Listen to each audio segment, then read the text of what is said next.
Asianet television പ്രേക്ഷകരുടെ ഇഷ്ട പരമ്പരയാണ് ഏഷ്യനെറ്റിൽ സംപ്രേഷണം ചെയ്യുന്ന ചെമ്പനീർ പൂവ്. ഇപ്പോഴത്തെ ചെമ്പനീർ പൂവ് പരമ്പരയുടെ പ്രേക്ഷകരെ തേടിയെത്തിയിരിക്കുന്ന സന്തോഷ വാർത്തയാണ് സോഷ്യൽ മീഡിയയിലൂടെ ആരാധകരെല്ലാവരും ഏറ്റെടുക്കുകയും ആശംസകൾ അറിയിച്ചെത്തുകയും ചെയ്തിരിക്കുന്നത്.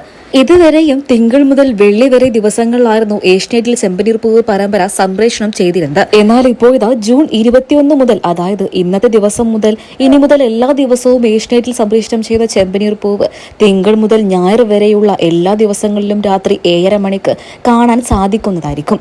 ഈ സന്തോഷ വാർത്തയാണ് ആദ്യം സോഷ്യൽ മീഡിയയിലൂടെ പുറത്തു വന്നിരിക്കുന്നത്.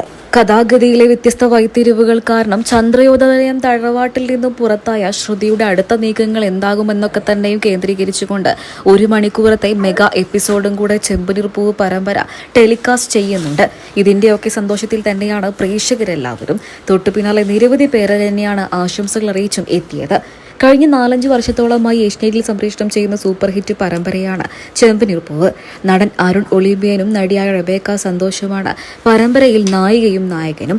നായകന്റെയും നായികയുടെയും അത്ര പ്രാധാന്യം തന്നെ പരമ്പരയിലെ ഓരോ വില്ലത്തികൾക്കും വില്ലന്മാർക്കുമുണ്ട്. അക്കൂട്ടത്തിൽ ചെമ്പനീർ പൂവ് പരമ്പരയിൽ ഏറെ ശ്രദ്ധ നേടിയൊരു വില്ലതി തന്നെയാണ് ശ്രുതി എന്ന കഥാപാത്രത്തിൻ്റെത്. ആ ശ്രുതി എന്ന കഥാപാത്രത്തെ ഇപ്പോൾ ആ വീട്ടിൽ നിന്നും പുറത്താക്കപ്പെട്ടിരിക്കുന്ന രീതിയിലാണ് കഥാഗതികൾ മുന്നോട്ട് പോകുന്നത്. വീട്ടിൽ നിന്നും പുറത്താക്കപ്പെട്ട ശ്രുതിയുടെ അടുത്ത നീക്കങ്ങൾ എന്തായിരിക്കും? നിങ്ങളുടെ അഭിപ്രായങ്ങൾ കമന്റ് ബോക്സിലൂടെ പറയാൻ മറക്കരുത്.